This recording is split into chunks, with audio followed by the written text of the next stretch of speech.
The engagement party at the Riverside Ballroom had been proceeding exactly as expected. 200 guests, champagne flowing, and my sister Brooke had been displaying her engagement ring for the past hour like she was exhibiting the Hope Diamond. 2 carats, platinum setting her fiancé's 3-month salary, and a proposal story she'd recounted at least 15 times tonight. My parents glowed with pride at every retelling, asking questions about the jeweler and the ring's cut and clarity like they were gemologists. I'd been standing near the bar, nursing a glass of Pinot Noir, offering congratulations when required, essentially invisible. Then Uncle James arrived, apologizing for his flight delay, and everything shifted. James wasn't just my father's younger brother. He was a venture capitalist who'd made his fortune backing tech startups in the late 90s. He was also the only family member who'd bothered to stay connected with me over the past 8 years, despite living 3,000 miles away in San Francisco. "Sorry I'm late, everyone," James said, making his way through the crowd to our family cluster. He hugged Brooke, congratulated her fiancé, then turned to me with a warm embrace. "Sophia. God, it's good to see you." He pulled back, studying my face. "You look incredible. How's life in that $1.5 million house you purchased? Is the neighborhood everything you hoped?" The conversation around us died instantly. Brooke's hand, the one displaying the ring, froze mid-gesture. My mother's champagne flute stopped halfway to her lips. My father's face drained of color. "James, what house?" my father whispered, his voice tight with confusion. I took a slow sip of my wine, savoring the moment. 8 years.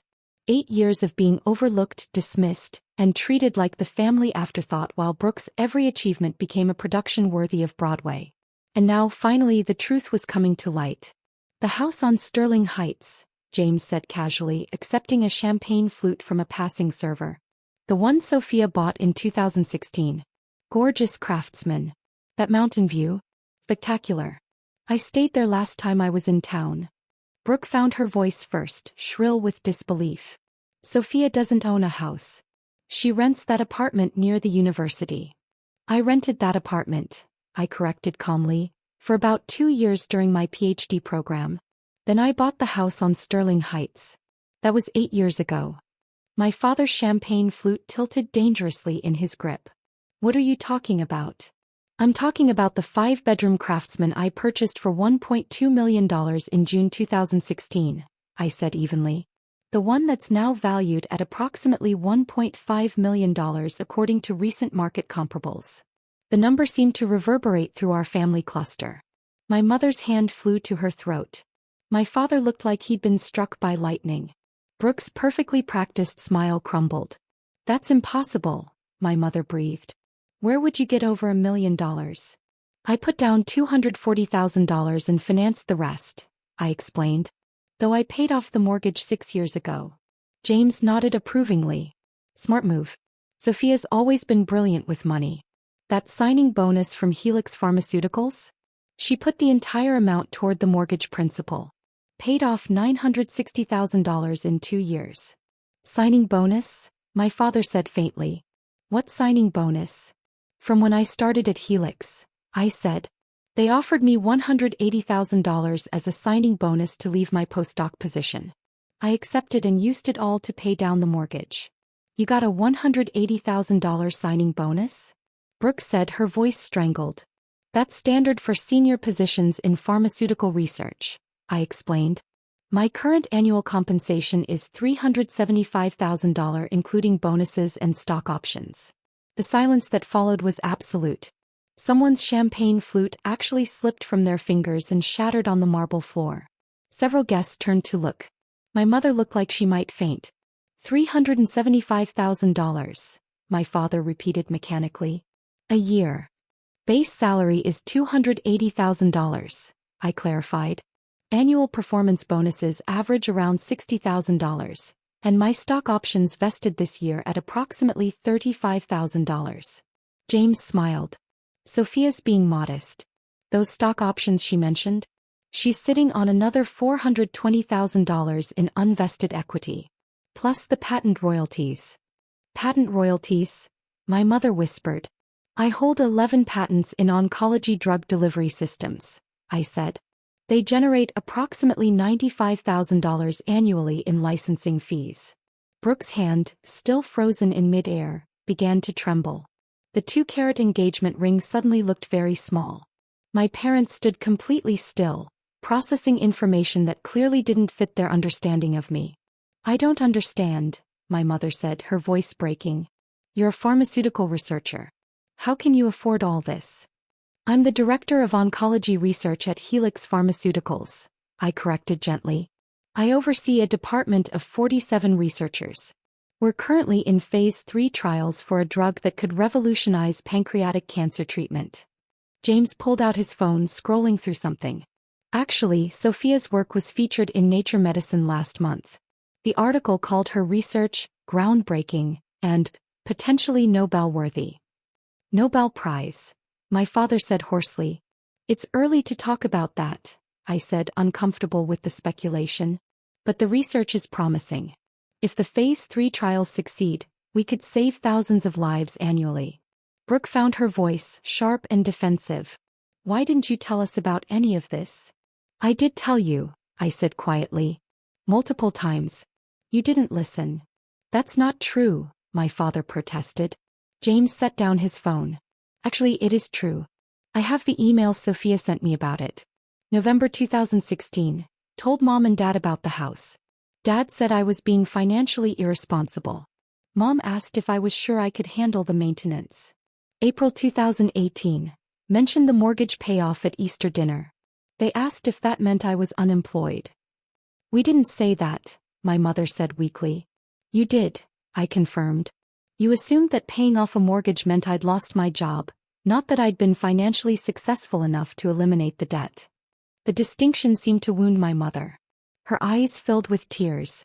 My father's jaw clenched so hard I could see the muscle jumping. Uncle James continued as if nothing had happened. "Sophia, have you made a decision about the lake house investment? That property was stunning."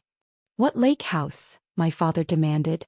"There's a luxury property available on Lake Serenity," James explained. 6 bedrooms, private dock, 3 acres. Sophia's considering purchasing it as a vacation rental property." "Why would Sophia buy a vacation rental?" Brooke asked, her voice thin. "For income diversification," James said. "She already owns 4 rental properties in addition to her primary residence. This would be her 6th property overall." The revelation hit like a shockwave.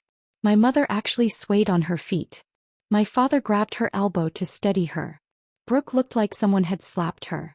"For rental properties," my mother whispered. "Small single-family homes in emerging neighborhoods," I said. "I buy them below market, update them and rent them to young professionals. Average cash flow of about $1,800 per unit after all expenses. That's $7,200 a month," my father calculated automatically. "That's over $86,000 a year in rental income. Plus appreciation," James added. "Those properties have increased in value by an average of 42% since Sophia purchased them. Her total real estate equity across all properties is approximately $2.1 million. The numbers kept landing like artillery shells. Brooke's engagement ring hand dropped to her side, forgotten. My parents stood frozen, trying to process a version of their daughter that didn't match the one in their heads. $2 million in real estate, my father said slowly. "That's just the real estate," James corrected. "Sophia's total net worth is closer to $3.2 million when you include her retirement accounts, investment portfolio, stock options and liquid assets." $3 million? Brooke's voice came out as a strangled whisper. $3.2 million, I corrected quietly. Though these are estimates. Market fluctuations could change the exact figure. My mother's champagne flute slipped from her fingers, joining the earlier casualty on the floor. This time she didn't even notice. "You're a multimillionaire?" "On paper," I said. "Most of it's invested or in real estate equity." James's colleague, Dr. Elizabeth Park, approached our group with a warm smile. "Sophia, I didn't know you'd be here. Congratulations on the FDA breakthrough designation. That's incredible news." "Thank you, Elizabeth," I said. "We're very excited about the potential." "FDA breakthrough?" my father said faintly. "The FDA granted our pancreatic cancer drug breakthrough therapy designation 3 weeks ago," I explained. It fast-tracks the approval process. If everything goes well, we could have approval within 18 months instead of the usual 4 years. Elizabeth beamed. Sophia's work is going to save countless lives. He's brilliant. Are you coming to the conference in Geneva next month? I'll be presenting our Phase 3 preliminary data, I confirmed. Presenting at a conference in Geneva? My mother said. The International Oncology Research Symposium, I said. I'm giving the keynote address on novel drug delivery mechanisms. It's a fairly significant honor in the field. Fairly significant, James scoffed. Sophia's the youngest keynote speaker in the symposium's 40-year history. It's a huge deal. Brooke's voice turned bitter. So you're just famous? Is that what this is? I'm not famous, I said. I'm respected in my field. There's a difference. Your research has been cited over 4,000 times, Elizabeth pointed out. You've published 37 peer-reviewed papers. You've revolutionized oncology drug delivery. That's more than respect. That's recognition of genuine brilliance. The praise felt uncomfortable, but I appreciated Elizabeth's support. My parents looked shell-shocked. Brooke looked like she was going to be sick. I need some air, Brooke said, pushing through the crowd toward the balcony. Her fiancé hesitated, looking between Brooke and our family group, then followed her. My mother started to go after them, but my father held her back. Let them go, Patricia, he said quietly. We need to talk to Sophia. What's there to talk about? I asked. Uncle James mentioned my house. You didn't know I had one. Now you do. That's the whole conversation. It's not, my mother said, tears streaming down her face now. How can you have achieved all of this and we didn't know? Because you never asked, I said simply. Because every conversation about my life got redirected to Brooke. Because you assumed that since I wasn't posting on social media or seeking attention, I must not have anything worth sharing. James nodded. I've been watching it for years. Every phone call, every family gathering, it's the Brooke show. Brooke's job, Brooke's boyfriend, Brooke's engagement. Sophia could cure cancer and you'd ask if Brooke wanted dessert.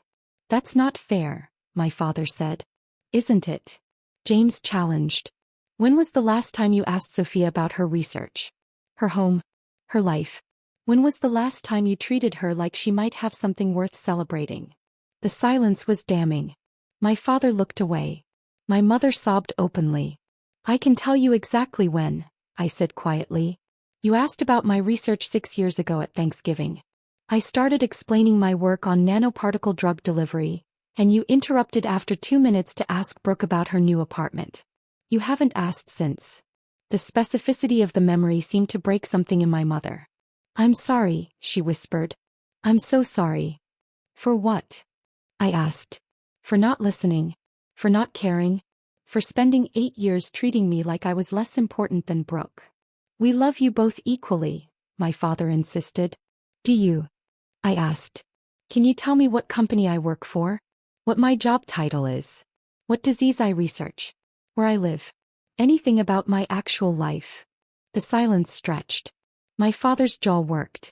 My mother's tears fell onto her dress. Helix Pharmaceuticals, James provided. Director of Oncology Research. Pancreatic cancer. 2847 Sterling Heights Drive. Sophia oversees breakthrough drug development that could save thousands of lives annually. We should have known all that, my mother said. Yes, I agreed. You should have. My father's voice came out rough. What do you want from us, Sophia? Nothing, I said and realized it was true. I wanted you to be proud of me. I wanted you to be interested in my work. I wanted you to see me. But I stopped wanting that about 4 years ago when I finally accepted it wasn't going to happen. It can happen now, my mother pleaded.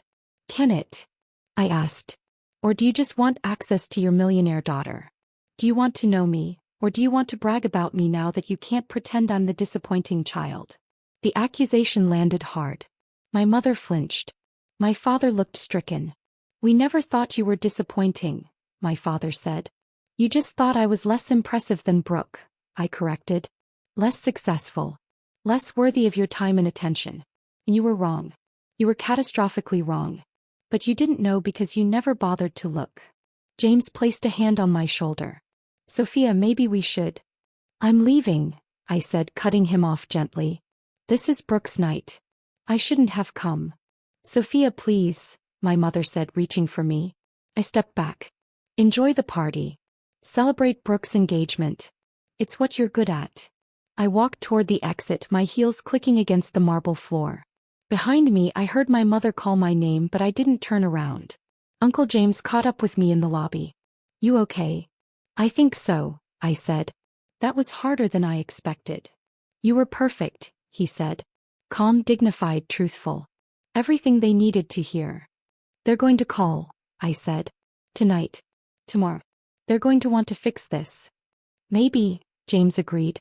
But you don't owe them an easy reconciliation. You've spent 8 years trying to be seen. If they want a relationship now, they need to earn it.